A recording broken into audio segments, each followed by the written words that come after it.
Assalamualaikum warahmatullahi wabarakatuh.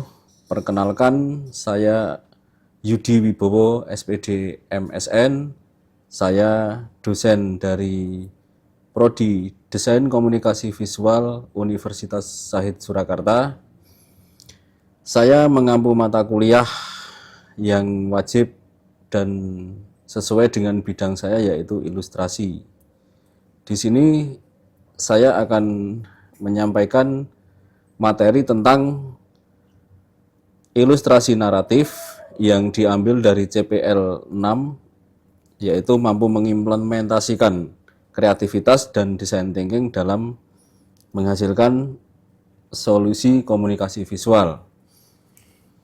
Nah, selanjutnya dari CPL itu akan dijadikan CPMK. Salah satu CPMK-nya yaitu CPMK 4 yang berisi mahasiswa mampu mengembangkan konsep ilustrasi komunikatif. Nah, demikian. Setelah ini saya akan menyampaikan video penyampaian materi saya di kelas perkuliahan ilustrasi dasar. Terima kasih atas perhatiannya. Assalamualaikum warahmatullahi wabarakatuh. Selamat siang saudara-saudara. Siapa? Hari ini kita bertemu lagi di perkuliahan ilustrasi dasar. Sebelum saya mulai untuk menyampaikan materi, ada baiknya kita berdoa terlebih dahulu sesuai dengan keyakinan masing-masing. Berdoa dipersilakan.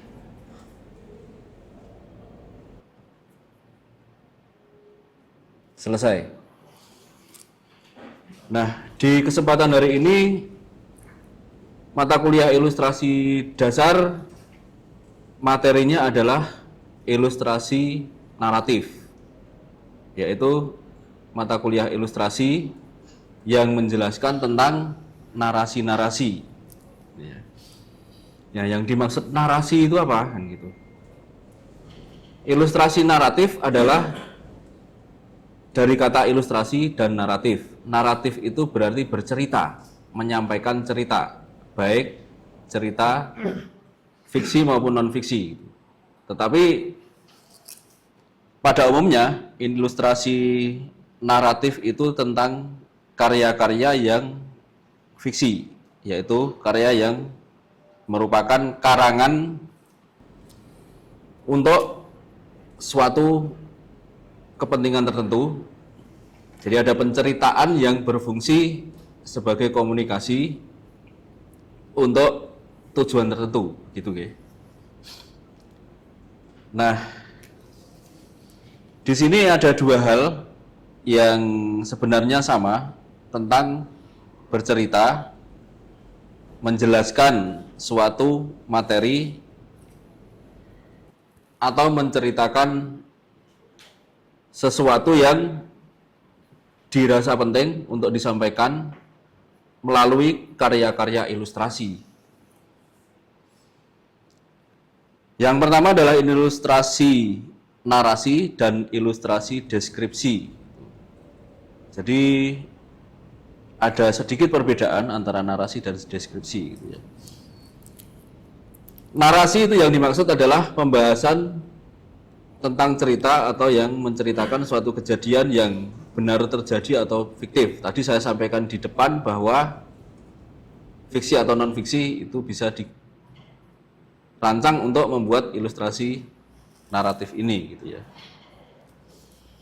Sebagai contoh, di sini ada artikel berita, cerita novel, cerpen, atau tulisan pendidikan ya, yang kaitannya dengan muatan-muatan edukasi di suatu buku, gitu. Nah, ilustrasi deskripsi itu juga mirip seperti itu, tetapi ada sedikit perbedaan. Kalau tadi yang saya sampaikan di ilustrasi narasi itu tentang menceritakan sesuatu, alur kejadian yang sifatnya, kalau non fiksi kan berarti tentang kenyataan ya, itu tentang tentang penyampaian kejadian yang nyata kemudian disampaikan ke banyak orang atau publik gitu ya. Itu berarti tentang jurnalistik kan, konteksnya seperti itu, tentang menyampaikan berita kan gitu.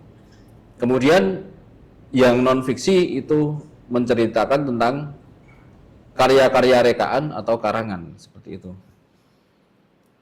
Tadi saya sampaikan di cerpen, novel, dan penulisan di buku itu bisa dikemas dalam ilustrasi narasi tadi gitu ya. Kemudian yang deskripsi itu menceritakan tentang langkah-langkah atau unsur-unsur atau bagian-bagian tertentu yang terstruktur. Misalnya tentang petunjuk menggunakan suatu alat, penjelasan rinci suatu lokasi, tahapan-tahapan dalam mengerjakan sesuatu, dan lain-lain. Baik, sampai di sini apakah ada pertanyaan? Ya? Bagaimana contoh penerapan ilustrasi deskripsi?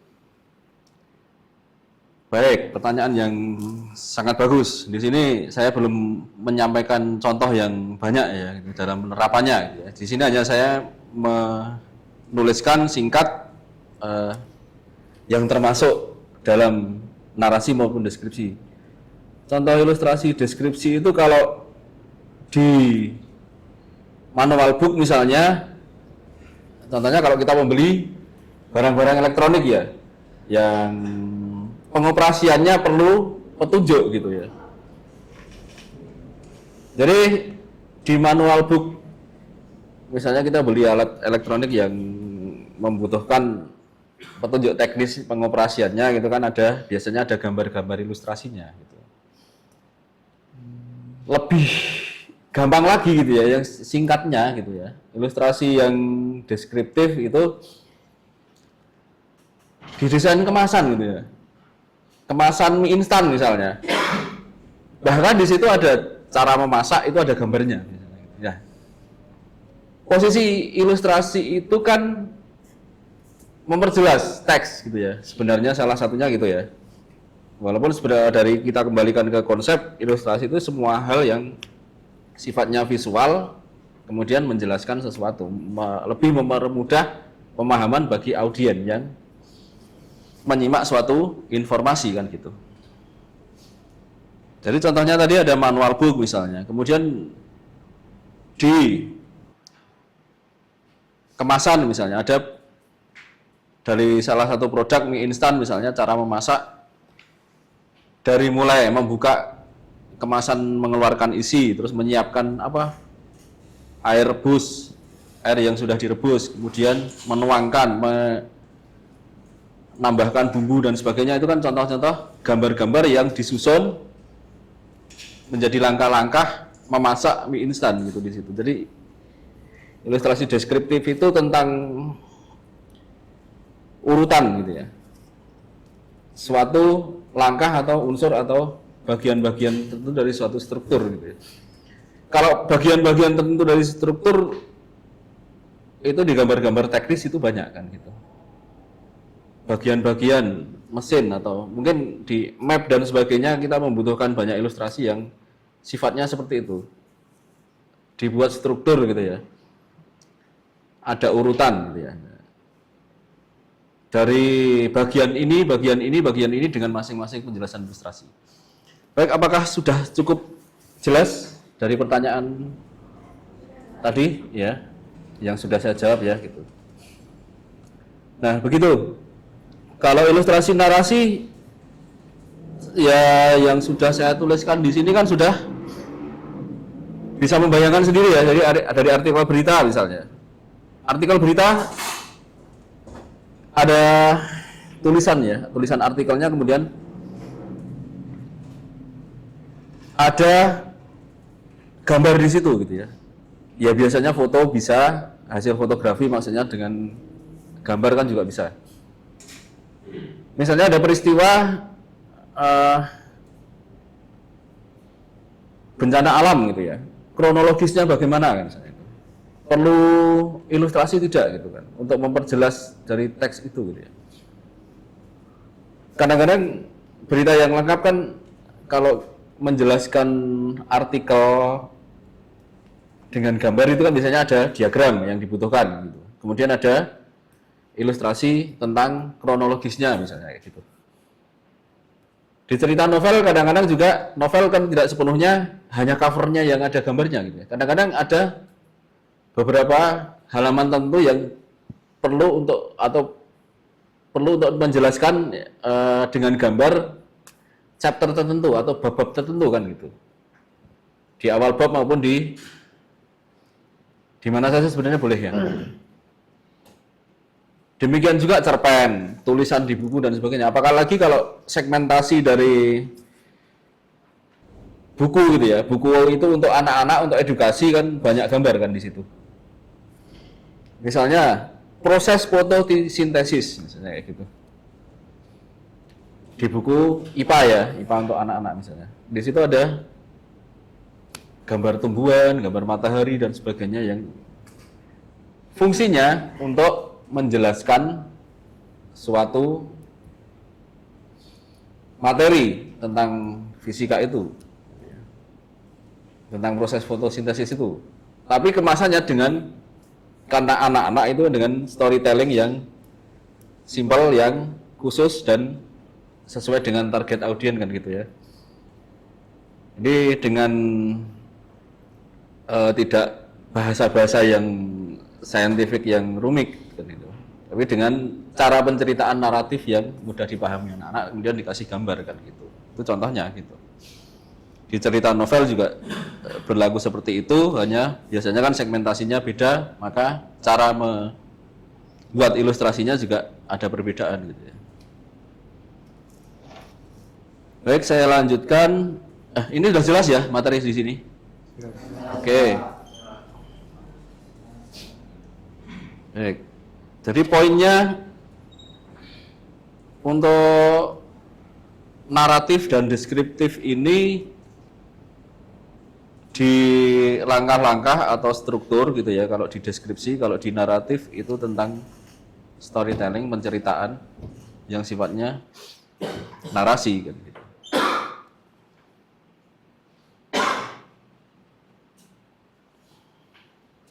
Nah, sesuai materi hari ini saya fokus untuk ke ilustrasi narasi, sedangkan yang deskripsi ke pertemuan berikutnya gitu ya. Jadi di sini nanti ada tugas-tugas yang berkaitan dengan ilustrasi narasi ini. Tadi yang dimaksud naratif itu pembahasan ilustrasi yang digunakan untuk menjelaskan cerita-cerita, baik itu artikel, karangan fiksi, urutan peristiwa yang lain-lain gitu ya.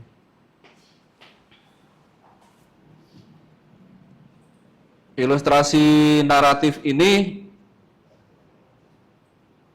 biasanya gitu ya, untuk menjelaskan bagian-bagian cerita yang memang sulit dipahami gitu ya. Sebenarnya bukan sulit dipahami, tetapi semakin memperjelas gitu ya, apa yang disampaikan di tulisan itu gitu ya. Jadi ini ada pertanyaan saya, sebenarnya apakah dalam ilustrasi naratif ini selalu ada teks yang ditambahi ilustrasi?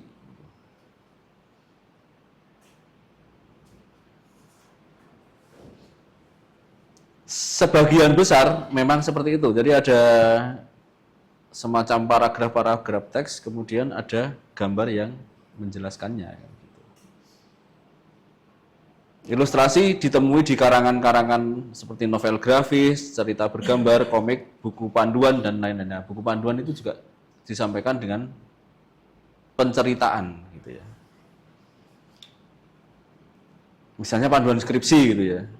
Tidak hanya pada keterangan-keterangan tulisan saja, tetapi itu bisa ditambahkan. Gitu ya. Jadi ini sebenarnya semacam ide juga kan, gitu ya.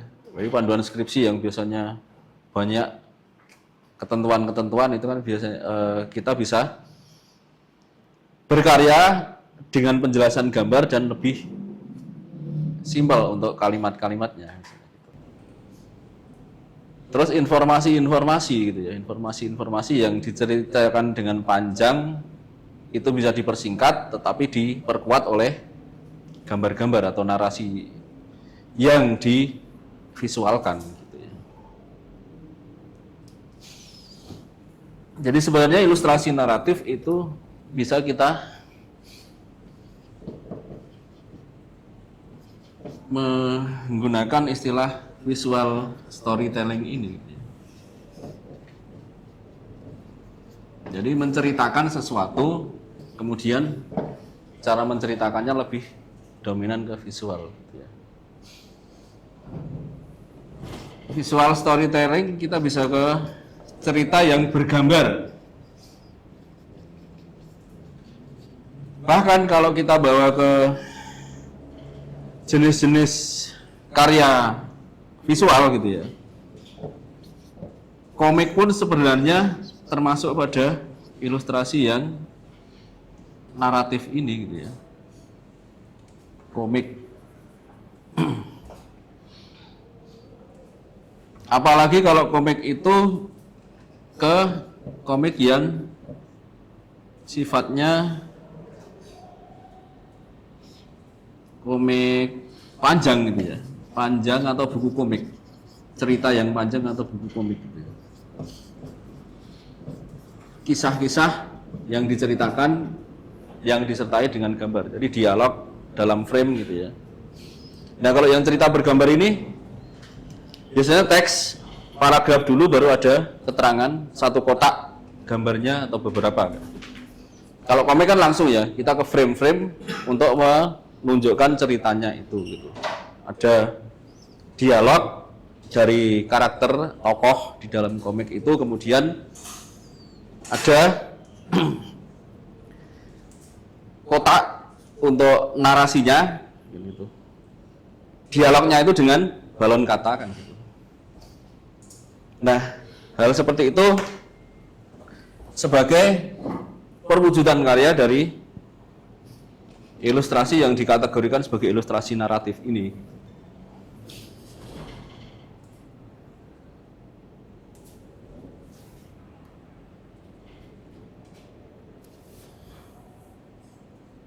Prinsip ilustrasi adalah ilustrasi naratif ya maksudnya. Prinsip ini adalah gambar itu dibuat sangat menonjol dan tidak perlu kompleks gitu ya sebenarnya. Karena sifatnya yang sebagai pendukung suatu paparan atau penjelasan tertulis dari suatu buku cerita, artikel majalah, koran, dan sebagainya.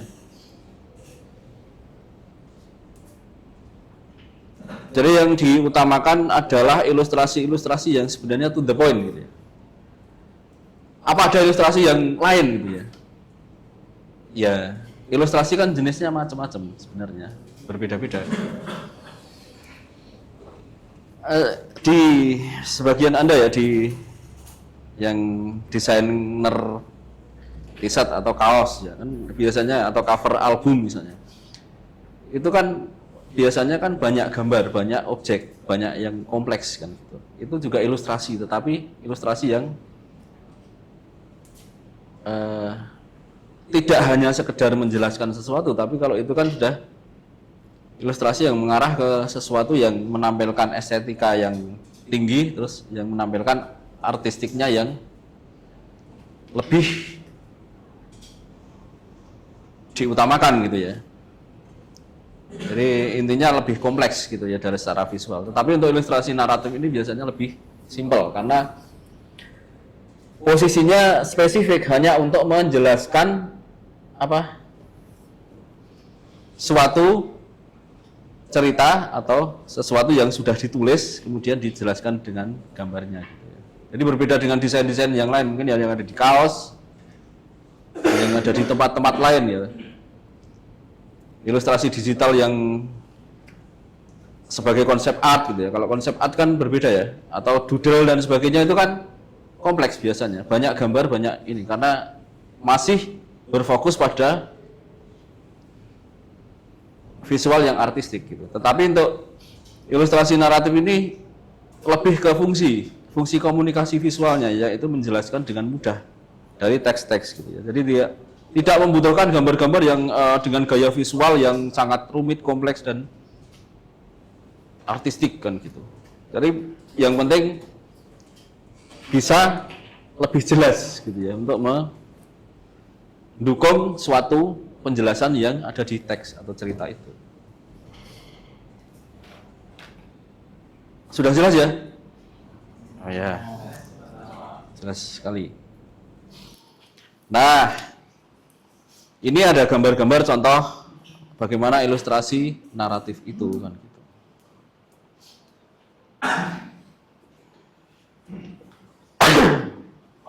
Contoh ilustrasi naratif itu ada ilustrasi koran atau majalah. Ini karena sekarang era digital ya, mungkin lebih keterbatasan antara koran dan majalah ini karena sifatnya digital gitu. Tetapi di situ tetap ada ya peluang untuk ilustrasi yang digunakan sebagai ilustrasi naratif gitu. Cuma dalam versi cetaknya mungkin lebih terbatas, lebih sedikit lagi kan gitu.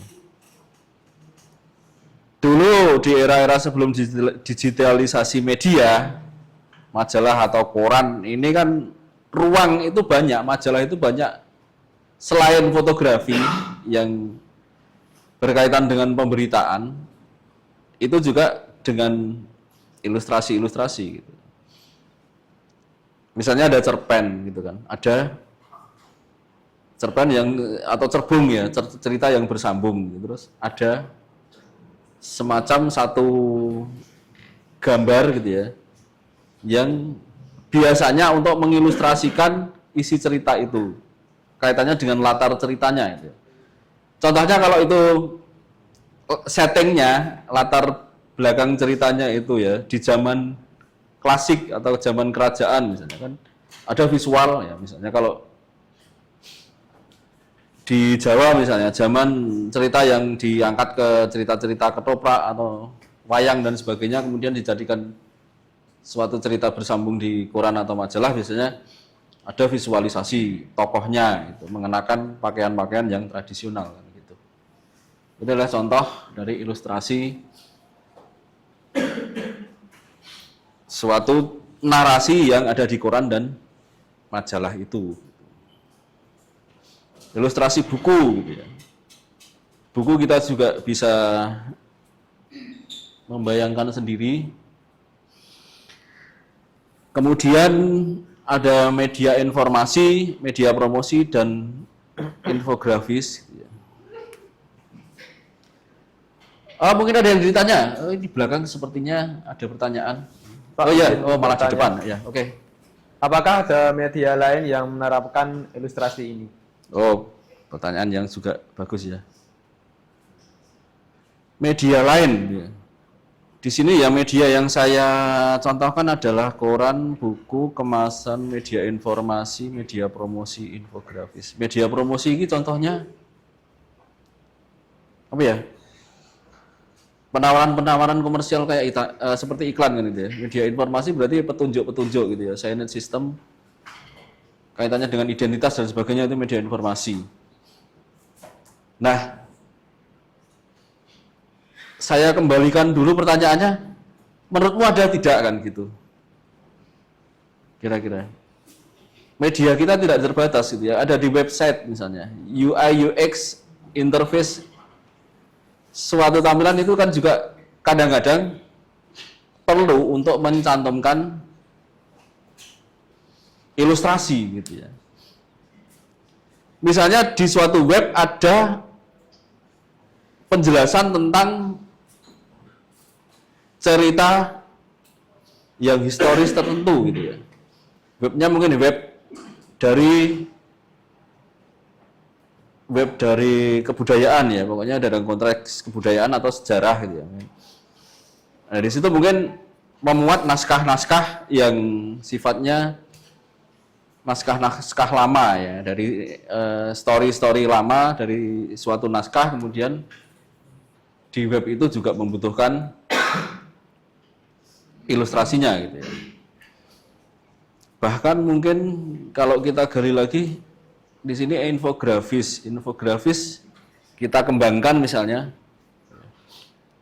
infografis yang lebih pendek lagi kan semacam poster gitu ya, kampanye tentang sesuatu, tetapi di situ masih membutuhkan teks naratifnya gitu ya, walaupun tidak terlalu panjang karena sifatnya yang harus cepat dibaca. Kemudian ada ilustrasinya seperti itu. Nah, yang lain-lainnya apa? Coba nanti kita cari sendiri gitu ya. Yang memungkinkan, kalau belum ada ya kita cari gitu ya. Di kaos mungkin enggak gitu. Ada penceritaan yang singkat, kemudian ada ilustrasinya seperti itu. Dan kaosnya khusus ya untuk dipakai di momen atau event tertentu gitu. Misalnya kayak gitu.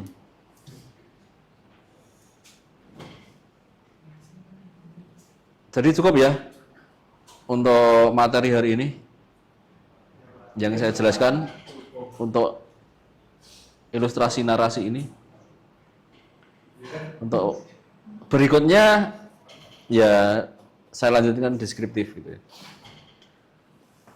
Jadi untuk tugas nanti saya sampaikan tentang ilustrasi naratif ini, tetapi penjelasan tugasnya di pertemuan berikutnya nanti ya.